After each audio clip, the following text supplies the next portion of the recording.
Deccan today کی اردو نشریات میں آپ کا خیر مقدم ہے۔ ناظرین، آپ جانتے ہیں کہ دکن ٹوڈے کی جانب سے اردو خبر نامے کے ساتھ ساتھ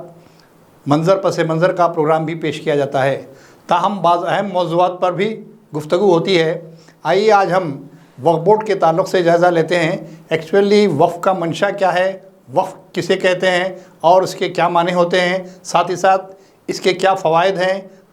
جائزہ لیتے ہیں۔ اسلامی مملکتوں کے قیام کے بعد سے ہی اوقافی جائیدادوں کی شروعات کا آغاز ہوا۔ یعنی آپ یہ دیکھیے کہ بہت اچھے نظریے کے تحت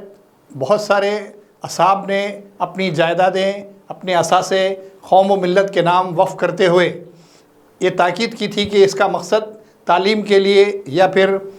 فلاح و بہبودگی کے نقطہ نظر سے ہونا چاہیے، اور اسی نقطہ نظر کو رکھتے ہوئے وقف بورڈ کا قیام عمل میں لایا گیا تھا۔ ہندوستان بھر کی ہر ریاست میں وقف جائیدادیں ہیں اور وقف بورڈ بھی کام کر رہے ہیں۔ ہماری ریاست تلنگانہ میں بھی وقف بورڈ کا قیام عمل میں آیا، اور اس کے ساتھ ماضی کی حکومتوں کے دور میں بھی اور موجودہ حکومت میں بھی وقف بورڈ اپنی جگہ کام کر رہا ہے۔ لیکن افسوسناک پہلو یہ ہے کہ گزشتہ 6 مہینے سے جبکہ ریاست میں کانگریس اقتدار حاصل کرنے کے بعد جس طریقے سے کانگریس نے وعدہ کیا تھا اقلیتوں کی فلاح و بہبودگی کے نقطہ نظر سے وقف کے انکم کو، وقف کی آمدنی کو صحیح مصرف کے لیے استعمال کیا جائے گا، اسے پسے پش ڈال دیا گیا۔ افسوسناک خبر یہ ہے کہ حکومت بھی ان حقائق سے لا علم ہے کہ کس طرح سے وقف بورڈ کے ذمہ داران، وقف بورڈ کے عہدیداران، وقف بورڈ کے ملازمین اپنے مفادات کو ترجیح دیتے ہوئے سودے بازی میں مصروف ہیں اور موجودہ کانگریس حکومت کو بدنام کرنے کی پوری کوششوں میں لگے ہوئے ہیں، جبکہ انہیں ان عہدوں پر فائز کرنے کا مقصد یہی تھا کہ ان جائیدادوں کا صحیح استعمال ہو، منشاء وقف کے تحت اس سے اقلیتوں کی تعلیمی، معاشی، سماجی پسماندگی کا ازالہ ہو، لیکن اس میں پوری طرح وقف بورڈ ناکام نظر آ رہا ہے۔ اس کے پس پردہ کس کی ملی بھگت ہے اور کس طریقے سے یہ سازشی عناصر اپنے مقاصد کے حصول میں کامیاب ہو رہے ہیں، یہ تو ایک اہم سوال ہے جو وقف بورڈ کے ذمہ داروں کو دینا چاہیے۔ لیکن جن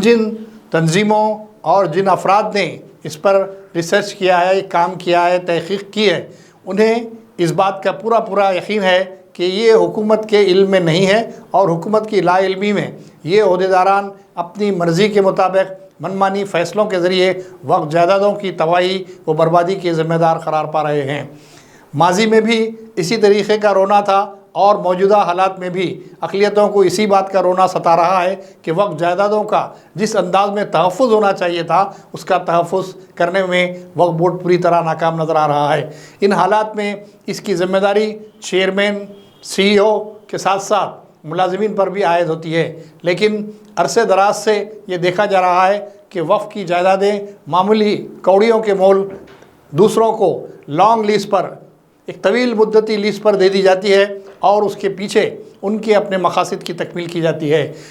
حالانکہ کانگریس نے اپنے منشور میں یہ بات صاف اور واضح کی تھی کہ اگر حکومت کانگریس کی آئے گی تو ایسے میں وقف بورڈ کو فعال کارکرد بنایا جائے گا، اور اس کے ذریعے سے جو مقاصد منشاء وقف کے تحت ہونی چاہیے اسے انجام دیے جائیں گے۔ لیکن پھر وہی رونا ہے، وہی روگ ہے، اسی انداز میں کام ہو رہا ہے جیسے پہلے معاملہ ہوتا تھا۔ صرف ناموں کی تبدیلی سے یا عہدیداروں کے چیئرمین، CEO بن جانے سے کچھ معاملات سدھرنے کے نظر نہیں آ رہے ہیں۔ افسوسناک اور انتہائی قابل مذمت بات یہ ہے کہ جو افراد وقف بورڈ کے ذمہ دارانہ عہدوں پر فائز ہیں، حسن اتفاق سے ان کا بھی تعلق اسی اقلیتی طبقے سے ہے، لیکن ان کو اس کے تئیں شعور یا تو پایا نہیں جاتا، یا پھر وہ اپنی بے حسی کا پورا ثبوت دیتے ہیں کہ کس طرح سے وقف بورڈ کی جائیدادوں کی تباہی میں وہ آگے ہیں۔ اس سے پہلے TRS کی حکومت تھی، اس دور میں بھی اسی بات کی شکایت تھی کہ وقف جائیدادوں کی تباہی میں اس حکومت کا رول ہے۔ ماضی میں بھی دوسری حکومتیں تھیں، ان کے ساتھ بھی اسی بات کی شکایت تھی کہ وقف جائیدادوں کی تباہی و بربادی کے مناظر سامنے ہیں۔ ایسے میں آپ دیکھ رہے ہیں، حالانکہ ہمارے پاس ایک اتنا بڑا انفراسٹرکچر ہے، حج ہاؤس کی عمارت ہے، دفاتر میں کام کرنے والے ملازمین ہیں، سارے ریکارڈز موجود ہیں، اس کے باوجود بھی وقف بورڈ کے ملازمین اس سلسلے میں اس وقف جائیدادوں کے تحفظ میں ناکام ہے، چاہے اس کے پس پردہ ارکان وقف بورڈ ممبر جو ہوتے ہیں، حکومت کے نامینیٹڈ جو نامزد کردہ ممبرز ہوتے ہیں، ان کی ملی بھگت ہو، یا پھر سی او یا چیئرمین کی ملی بھگت ہو، یا خود ملازمین کی ملی بھگت ہو، ایسے میں نقصان تو سیدھے قوم و ملت کو پہنچ رہا ہے، اور ان وقف جائیدادوں سے جس سے لاکھوں انسانوں کو فائدہ پہنچ سکتا، یا ہزاروں نوجوانوں کو تعلیم سے آراستہ کیا جا سکتا، یا اعلیٰ تعلیم کے حصول میں ان کی مدد کی جا سکتی، بیواؤں مطلقہ خواتین کی معاشی حالت کو بہتر بنایا جا سکتا، اس کے برخلاف یہ سب کام انجام دینے کے بجائے یہ صرف ملازمین کے لیے یا پھر وقف بورڈ کے عملے کے لیے ہی فائدہ مند ثابت ہو رہا ہے، ورنہ بصورت دیگر مجموعی اعتبار سے یہ قوم و ملت کو خاموشی کے ساتھ نقصان پہنچانے کا باعث بن رہا ہے۔ ایسے میں مرکزی حکومت ان حالات کو دیکھتے ہوئے ایک اور تیر چھوڑی، اور وہ وقف ترمیمی بل ہے۔ اس میں اسی لیے ان کے عزائم بلند ہوئے، اس کے پس پردہ وقف جائیدادوں کے ذمہ داروں نے اپنی بے حسی کا ثبوت دیا، اور کئی متولیوں نے، کئی ذمہ داران نے ان جائیدادوں کی فروخت کے ذریعے اپنے معاشی استحکام کیا، معیشت کو مستحکم کیا، جس کی وجہ سے مرکزی حکومت کو بھی اس پر ہاتھ ڈالنا پڑا۔ ایسے میں کیا وقف ملازمین میں بیداری آ سکتی ہے؟ یہ ایک سوالیہ علامت ہے، وہ جو بہت دور جا کر ہی ثابت ہوگی کہ اس میں سچائی کتنی ہے اور ان ملازمین میں بے حسی کتنی ہے۔ آئیے آپ دیکھتے ہیں کہ پورے ہندوستان بھر میں کروڑوں روپے کی وقف جائیدادوں کا کس طریقے سے تباہی و بربادی کا منظر ہمارے سامنے ہے۔ حالانکہ انہیں تاکید کیا جاتا ہے وقف بورڈ کے چیئرمین کا یا سی او کا جائزہ لینے کے بعد، وہ لوگ اس بات کا عزم و اظہار بھی کرتے ہیں کہ ہم وقف جائیدادوں کے تحفظ کے لیے ہر ممکنہ کام کریں گے، لیکن اسی انداز میں فائلیں غائب ہوتی ہیں، اسی طریقے سے سودے بازی ہوتی ہے جس طرح ماضی میں ہوتی آ رہی ہے۔ ان کے خلاف اسی لیے کارروائی نہیں ہوتی کہ اس کے پیچھے پوری گھناؤنی سازش کے پیچھے ایک بہت بڑا ٹولہ ہوتا ہے جو منظم انداز میں ایسے کام انجام دیتے ہیں، جس سے حکومت کی بھی بدنامی ہوتی ہے اور ملت کو بھی بہت بڑا نقصان ہوتا ہے۔ ایسے میں قوم کے افراد کو چاہیے کہ وہ اس سلسلے میں ہونے والی تباہی پر خاموشی اختیار نہ کریں، بلکہ حکومت کو جھنجھوڑیں اور حکومت سے مؤثر انداز میں اپنی نمائندگی کرتے ہوئے اپنے اسلاف کی، اپنے اوقاف کی جائیدادوں کے تحفظ کے لیے آگے بڑھیں، ورنہ بصورت دیگر رفتہ رفتہ وقف جائیدادوں کا دیکھنا بھی محال ہو جائے گا، اور ان جائیدادوں کی فروختگی کا سلسلہ یا خاموشی کے ساتھ اسے تباہ کرنے کی کارروائیاں جاری رہیں گی۔ بہت سارے لوگوں نے شکایت کی ہے کہ خود شہر حیدرآباد کے ساتھ ساتھ تلنگانہ کے کئی اضلاع میں آج بھی وقف جائیدادوں پر ناجائز قبضے ہیں، اور اس کو خالی کرانے میں حالانکہ وکلا کی خدمات بھی حاصل کی گئی ہے، لیکن ایسا معلوم ہوتا ہے کہ وہ وکلا بھی اپنی جگہ ناکام ہے، اور یہاں پر جو ذمہ داران بیٹھے ہیں سی او چیئرمین کے عہدوں پر یا پھر وقف ملازم کی حیثیت سے، وہ سب بھی اس ایک ہی حمام میں نظر آتے ہیں۔ ضرورت اس بات کی ہے کہ ریاستی حکومت سخت ترین اقدامات کرتے ہوئے، ریاستی حکومت وقف ملازمین کو جھنجھوڑتے ہوئے، ان کے فرائض منصبی کو یاد دلاتے ہوئے انہیں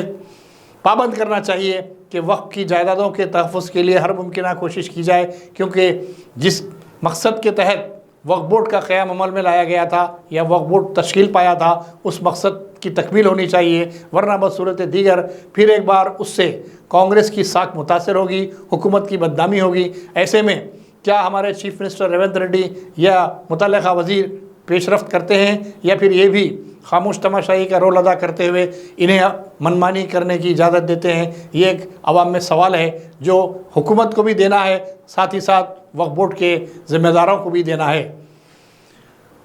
آپ دیکھیے اس حج ہاؤس کی تعمیر کے بعد یہاں بہت سارے کام ہو رہے ہیں، جہاں پر میرج سرٹیفکیٹ کا معاملہ ہے، ڈائیورس سرٹیفکیٹ ہے، خلا سرٹیفکیٹ ہے، اسکالرشپس ہیں، بچوں کی، غریبوں کی، بیواؤں کی، مطلقہ خواتین کی مالی مدد ہے، لیکن ان تمام چیزوں پر توجہ کم، زیادہ تر وقف جائیدادوں کی تباہی میں ان ملازمین کا رول دیکھا جا سکتا ہے۔ حالانکہ انہیں یہ لازم تھا کہ ان خدمات کی طرف توجہ دیتے ہوئے اقلیتوں کو خاطر خواہ فوائد پہنچاتے اور ان کی ضروریات کی تکمیل کی جاتی، لیکن آج مسئلہ یہ اتنا سنگین ہو چکا ہے کہ وقف جائیدادوں کی روز بروز تباہی کے واقعات سامنے آتے ہیں۔ کہیں قبرستانوں کی، کہیں مساجد درگاہوں خانقاہوں کی اراضیات پر قبضے کیے جاتے ہیں یا انہیں خاموشی کے ساتھ پس پردہ فروخت کر دیا جاتا ہے، ان تمام چیزوں کا جائزہ لیتے ہوئے ہمیں عوامی بیداری کے لیے کام کرنا چاہیے تاکہ ہماری اپنے اسلاف کی دی ہوئی جائیدادوں کا صحیح استعمال ہو، وقف کا جو منشا ہے اس کی تکمیل ہو اور اس سے ضرورت مندوں مستحقین کی مدد کو یقینی بنایا جا سکے۔ کیا ہم اس پروگرام میں کامیاب ثابت ہو سکتے ہیں یا پھر اپنی نااہلی کے باعث ہم اپنی جائیدادوں کو کھو دیتے ہیں، یہ تو آنے والا وقت ہی بتائے گا۔